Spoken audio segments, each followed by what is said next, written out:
সংস্কার পরিষদ নিয়ে এখনো নানা ধরনের আলোচনা চলতেছে। এনসিপির পক্ষ থেকে, জামায়াতের পক্ষ থেকে এক ধরনের দাবি উঠতেছে। আসলে এইসব বিষয়ের সুরাহা সামনে আমরা কবে দেখতে পারবো, এবং আসলে এই সরকার কি ভাবছে এই বিষয়টা নিয়ে? আগামী 12 তারিখে জাতীয় সংসদের প্রথম অধিবেশন বসবে এই নবনির্বাচিত সংসদে। সেখানে সংসদ সদস্য হিসেবে আমরা যারা শপথ গ্রহণ করেছি তারা সংসদ সদস্য হিসেবে যোগদান করব। এর বাইরে সংবিধান সংস্কার পরিষদ নামে কিছু না থাকায় যারা তাদের সংস্কার পরিষদের সদস্য হিসেবে শপথ নিয়েছে সেটা তাদের নিজস্ব ব্যাপার, কিন্তু জাতীয় সংসদে তারা সেই হিসেবে অংশগ্রহণ করতে পারে না। শুধুমাত্র সংসদ সদস্যগণই অংশগ্রহণ করতে পারে। এখন সংবিধান সংস্কার পরিষদ নিয়ে যে সমস্ত আলাপ আলোচনা মাঠে ময়দানে হচ্ছে, বিভিন্ন জায়গায় সেমিনারে হচ্ছে বা বক্তৃতা বিবৃতিতে আছে, সেটা একটা রাজনৈতিক অধিকার হিসেবে তারা বলতে পারে, কথা বলার অধিকার আছে, তারা দাবি তুলতে পারে।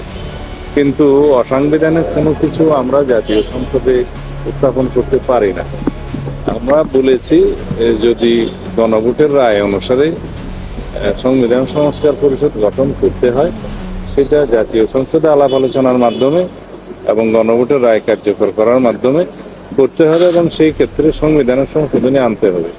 সংবিধানের সংশোধনী আনলে সেটা সংবিধানে ধারণ করার পরে জাতীয় যেন সংবিধান সংস্কার পরিষদের সদস্য হিসেবে শপথ নেওয়া হবে কিনা, কারা সে শপথ গ্রহণ করাবেন, কে করাবেন, কোন ফর্মে করাবেন, সেগুলো সব ধারণ করতে হবে।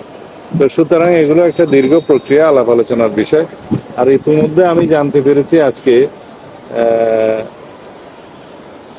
হাইকোর্টে একটা রিট পিটিশন মুভ হয়েছে যে সংবিধান সংস্কার মানে জুলাই জাতীয় সনদ উইদিন ব্র্যাকেট সংবিধান সংস্কার আদেশ 2025 নামে যে আদেশটি হয়েছিল সেটা সংবিধানের ভায়োলেশন হয়েছে, অথবা এটা আল্ট্রাভায়ার্স দি কনস্টিটিউশন এসব বলে আর কি, যে কোনো বৈধতা নাই বলে সেটা দাবি করে একটা রিট দাখিল হয়েছে। সেটা শুনানিও হয়েছে মনে হয় ইতিমধ্যে, আজকে হওয়ার কথা। তো দেখা যাক বিচার বিভাগ থেকে কি মতামত আসে, সেটাও আমরা জাতীয় সংসদে আলোচনার জন্য নিতে পারবো। এই সব বিষয় নিয়ে আইনানুগভাবে, সাংবিধানিকভাবে জাতীয় সংসদে আলাপ আলোচনার মধ্য দিয়ে সবকিছু বিবেচনা হবে। এটাই গণতান্ত্রিক চর্চা।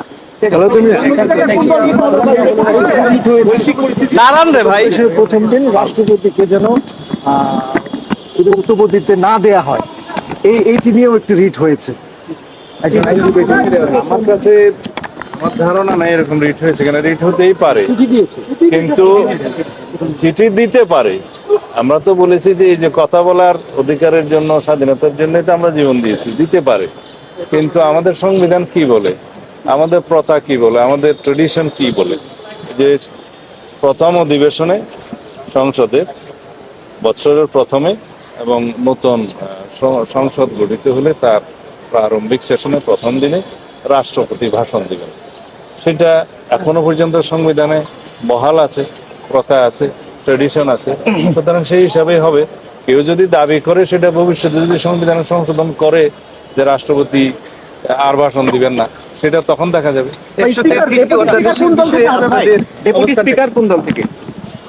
আমরা জুলাই জাতীয় সনদের প্রতি সম্মান দেখি, এবং জুলাই জাতীয় সনদে যে আমরা যেটা ঐক্যমতের ভিত্তিতে যেটা আমরা সমঝোতায় এসেছি, রাজনৈতিক সমঝোতার দলিল হিসাবে, সেটার বাস্তবায়ন এখন থেকে শুরু করতে চাই।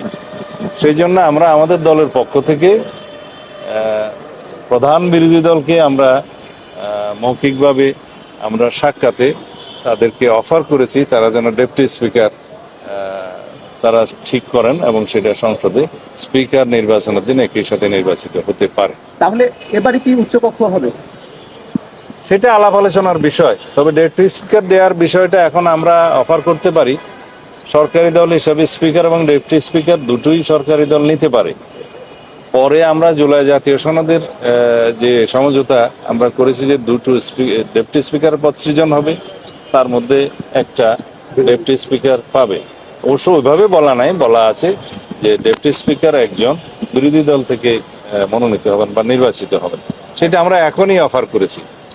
133টি এটা আমাদের একটা হ্যাঁ, সরকারি দল থেকে ভালো জেস্টার হিসেবে, গুড উইল হিসেবে আমরা অফার করেছি। অনেক মধ্যে 133টি অধ্যাদেশ হয়েছিল অন্তর্বর্তী সরকারের নিয়ম অনুযায়ী যদি সংসদের পরবর্তী এই বিষয়ে আপনাদের এই সবই কি আজকে বলে ফেলতে হবে? 133টা অধ্যাদেশ সবগুলোই নিয়ম অনুসারে সাংবিধানিক বাধ্যবাধকতা আছে। জাতীয় সংসদে অধিবেশনের প্রথম দিনে উপস্থাপন করা, সেটা উপস্থাপিত হবে।